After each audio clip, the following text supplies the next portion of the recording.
What's up, guys? Bienvenue à ce nouvel épisode. Dès que j'embarque sur la moto, je suis content. Ça vous fait tout ça, vous autres?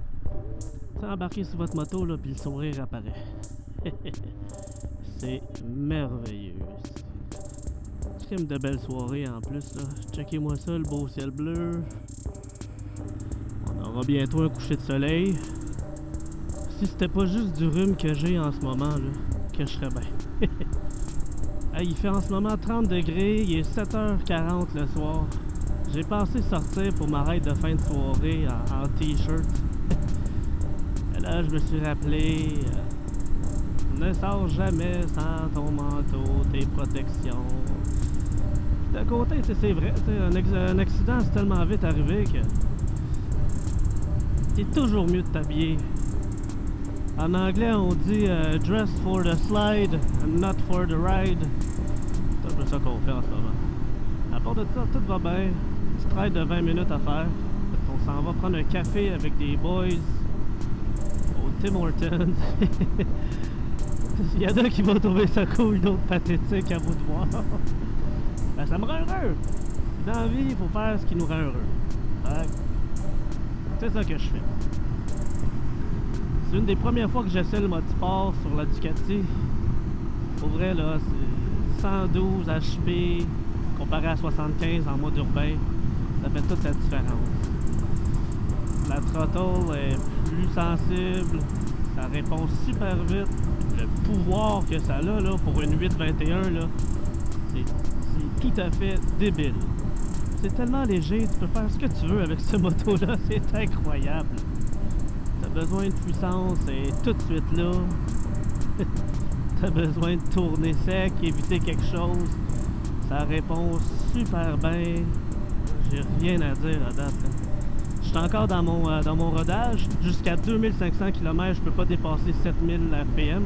Faut que je varie le RPM aussi. Je peux pas rester à un RPM fixe trop longtemps. Bref, les bases d'un rodage de moteur. J'ai hâte de pouvoir l'ouvrir en tout cas. Là. Je l'ai même pas ouvert encore. Comme je vous dis, c'est la deuxième fois peut-être que je vais en mode sport en ce moment. On a un peu d'autoroute à faire. Là. On va s'en aller en ville bientôt. Là. Ça va être un peu plus tranquille pour vous jaser ça. J'ai remarqué qu'il n'y avait pas beaucoup de personnes qui faisaient des motovlogs au Québec. Il y en a quelques-uns, mais j'ai remarqué aussi que c'était pas des uploads constants. C'était un peu intermittent comme upload sur YouTube et sur les réseaux sociaux.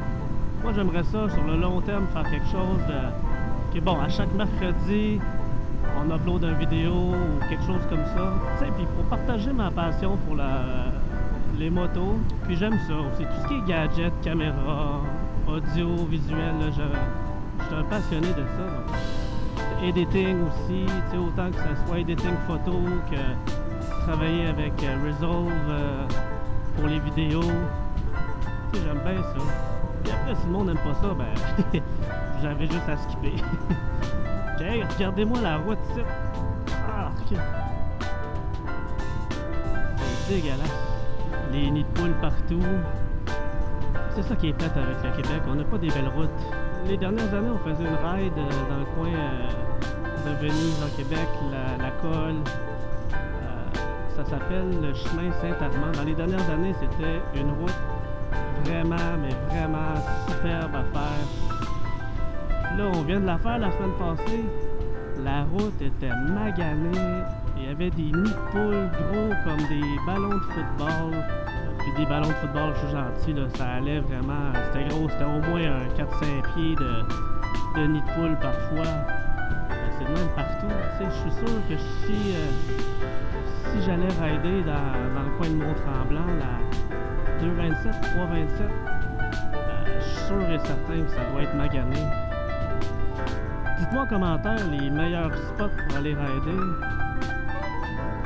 au Québec ou en Montérégie. Alors, je vous souhaite la bienvenue dans la merveilleuse municipalité de Chambly. Chambly que je crois a été une des villes qui tolérait le moins les motos. avec le bruit et tout. Je pense que Granby est en premier et Chambly suivait de proche il fut un temps. Moi, j'espère que j'aurai pas de problème. Ma moto est stop de toute façon. Ducati 821 2016. Pour vrai, j'ai rien à dire. Pourquoi 2016? Ça devient vieux, ça a 10 ans, oui. Mais il y a toute une histoire qui vient avec ça. Là, excusez-moi s'il y a du bruit, là, j'ai levé ma visière. C'est pour le son, je vais la fermer. Juste pour vous. Mon chum avait ça, cette moto-là. Il a roulé en bas de 1000 km. J'ai reçu la moto, je pense qu'il y avait 950 km maximum. Puis depuis 2016, elle traîne dans son garage. Fait que là, je m'en cherchais une. Tu sais, j'avais essayé la MT, la FZ09, un de mes chums de gars. Puis j'avais vraiment aimé ça, j'avais vraiment aimé l'accélération et tout. La maniabilité, la légèreté de la moto. Là, je me cherchais quelque chose, un naked. Quelque chose de plus sport. Moi, je passe d'un FLT RX, qui est quand même une moto de quasiment 1000 livres. Tomber une moto de 400-500 livres, là, c'est quelque chose, tu sais. Puis c'est pas guiré pareil. Puis je me suis souvenu, justement, il n'y avait rien en fait sur site internet, sur Marketplace, tout ça. Il n'y avait rien qui me convenait. Puis fait que là, j'appelle mon chum. Je lui demande s'il y a encore sa moto qui traîne dans son garage. Il me dit ouais, c'est encore là, elle est top shape. Donc, je lui ai acheté, je suis revenu de voyage. Je suis parti le lendemain, je pense, vers chez lui, avec un trailer, puis j'amenais la moto. Puis après ça, j'en ai suivi 2 semaines au moins de maintenance, de tune-up, d'amener chez les garagistes. Changer 2-3 affaires que je ne pouvais pas faire moi-même parce que j'avais pas les outils, c'était trop compliqué. Ce qui m'amène à parler la réputation de Ducati et des garages. Ah, j'achèterais pas de Ducati, il y a beaucoup de monde qui dit ça parce que ça coûte cher, puis les pièces c'est long à avoir. Puis... Moi j'ai été chanceux, j'avais pas besoin de pièces de rechange. Ils ont fait une inspection sommaire, puis tout était correct. C'est sûr, j'ai changé les huiles par moi-même parce que ça c'était facilement accessible et facilement faisable. J'ai changé les 2 pneus aussi parce que des pneus de 10 ans de date, c'est pas l'idéal. Mais bref, tout ce qu'il avait besoin de changer, il l'avait dans le garage chez Moto Illimité.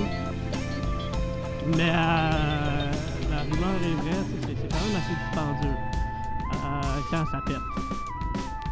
À date, j'ai pas de problème, la moto est neuve en bas de 1000 km, puis maintenance faite, tune-up faite, etc. Mais tu regardes les pièces d'origine de chez Ducati, puis oui, effectivement, ça peut être dispendieux comparé à un japonais. Donc on souhaite, my god, que la route est magadée. Excusez, je me répète, là, mais aïe aïe aïe. Ah, de quoi qu'on parlait? Oui, donc oui, c'est dispendieux Ducati, mais tu sais, c'est italien, c'est de la qualité, puis rien à dire sur le service non plus. L'autre affaire que j'ai remarqué avec ces motos-là, c'est ça a chaud. Je ne sais pas si c'est typique au L-Twin, comme j'ai sur mon FLT RX, c'est un V-Twin celle-là. Lui, c'est un L-Twin, un moteur, un cylindre, pardon, qui fait face vers l'avant, puis un autre, un angle un peu plus vertical. Je ne sais pas si c'est particulier au Twin, mais cette moto-là, dès qu'il fait un peu chaud, dès qu'on est arrêté, là, c'est pas rare qu'on atteigne 100 degrés à peu près, là. 100 degrés Fahrenheit, Celsius, excusez, sur le thermo. Ben, on a une petite fan qui fait bien la job, qui part à peu près à 104-105 degrés Celsius, puis qui fait descendre le tout à peu près à 80-97. Regardez le Tim, on arrive au Tim Horton. Donc les amis, sur ça, je vais vous laisser. On s'en reparle bientôt. Je vais essayer de faire un peu de contenu, tu sais, avant de commencer à uploader comme ça. Quand je vais commencer à mettre ça en ligne, ça va rentrer une fois semaine, exemple. Puis il n'y aura pas de... Tu sais, des fois, il y a des semaines que ça va pas me tenter, j'imagine, de filmer. Bon, sur ça, salut guys, on s'en reparle bientôt.